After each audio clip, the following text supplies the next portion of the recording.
So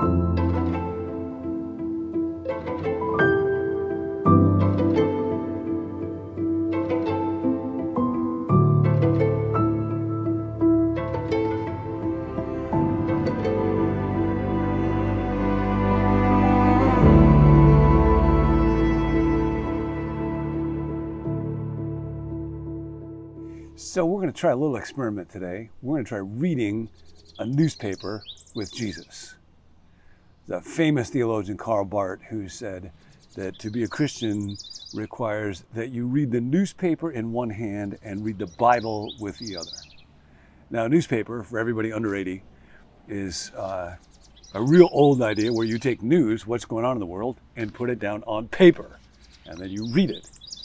My grandfather, Haskell Hall Sr., was a newspaper man, as were his three sons, Hack, Jack, and Mac. All worked at the newspaper in Rockford, Illinois. When our class would go there on a field trip in grade school, it was the coolest thing in the world. And the idea is we want to be wide awake to what's happening in the world, but we want to do that together with God. And so watching what's happening in the world, trying to understand it, and asking God for wisdom while we're doing it, just pointing it out to Jesus. And remembering that this is His world. I have a little bird that you might be hearing sing along that reminds us of that as well. It's a good thing to do. This particular article is about anxiety. It's actually called In Praise of Anxiety, and it's by an author named Tracy Dennis Tewari, who is trying to reframe our understanding of anxiety. And of course, the Bible has a great deal to say about anxiety and invitations to be anxious for nothing. So to read this and to think about the renovation of the heart, which is not just the title of Dallas's book, but every effort to try to help human beings flourish is about trying to recreate or to reform or renovate us from the inside. So thinking about that from a Christian perspective is a real good habit to get into. Here we go. The center thesis of this article is expressed in the second paragraph, where Tewari says, as a clinical psychologist, neuroscience researcher, I've devoted the last 20 years to understanding difficult emotions like anxiety. I believe we mental health professionals have made a terrible mistake. We've convinced people that anxiety is a dangerous affliction and that the solution is to eliminate it as we do other diseases, cancer, diabetes. But feeling anxious isn't the problem. The problem is we don't understand how to respond constructively to anxiety. That's why it's so increasingly hard to know how to feel good. And anxiety is epidemic in our day. And the writer talks about that some. So this point, I think, is a super helpful one to learn to distinguish between me and my feelings. You might remember in the chapter that Dallas has, Transforming the Mind, Part 2, he talks about how I need to remember I am not my feelings. And that if I will happily allow God to be God, I have a place to stand in dealing with my feelings so I don't have to fuse with my anxiety. I can observe it. It's a super helpful point. And then the writer goes on that anxiety, what anxiety does, where you're fearful of something in particular, I'm afraid that this dog is going to bite me. I'm afraid I'm going to flunk this test. Anxiety turns you into a mental time traveler, drawing your attention to what lies ahead. Will you succeed or fail in that interview for a job you desperately want? Anxiety prompts your mind and body into action. Your worries impel you to prepare meticulously for that interview, while your heart races and pumps blood to your brain. Hey, how you doing? Cute dog. So that you stay sharp and focused, primed to pursue your goal. Anxiety puts us into what the author calls the future tense, pun intended. That's actually the title of the book. And the oldest diagram, I think, in psychology, is over 100 years old, is based on what's called the Yerkes-Dodson law. And it's the curvilinear relationship between motivation and performance. Really, anxiety is just a form of motivation. So if I'm not very motivated, I don't perform very well. But then if I'm highly motivated, if you tell me that if I pass this test, it will help me get a good grade, then I will perform better. However, if the motivation gets super high, if you tell me that if I don't pass this test, I'm going to die, then I flip over into such a high level of anxiety that my performance deteriorates. But anxiety can be a good thing because it can prompt us to be motivated and to want to do good things. The writer goes on, when it comes to dealing with anxiety, the first priority is to listen to yourself. Imagine you've been sitting with free-floating anxiety for a couple of days, trying to ignore it, just keep calm, but it's getting to you. So you decide to tune in to what your anxiety is telling you. Go through a mental checklist. Is it the fight I had with my spouse? Nope, that got resolved. Work deadline? Nope, that's well in hand. Is it my acid reflux, which has gotten worse, giving me stomach pains? Yes, that's it. And then you can begin to take action on it.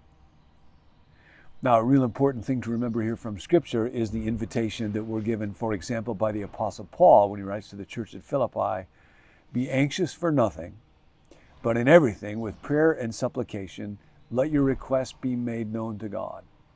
And it's very interesting, even in the field of positive psychology, researchers find that when you connect practices like becoming mindful in the face of anxiety, when you connect those to God, bring my anxiety to God, it actually makes them more powerful in renovating the heart, in producing life change. So the idea here is anxiety can be a good thing because it can be a cue to pray. So when Paul says don't be anxious for anything, he's not saying suppress the anxiety. The idea is not that you could just make it go away by an act of the will. It's really manage it well. Use it as something that brings you to God. Another observation I thought was really helpful.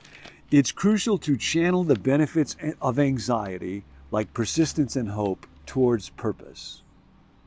A Canadian psychologist coined the term excellencist for people who strive towards excellence and savor having a person.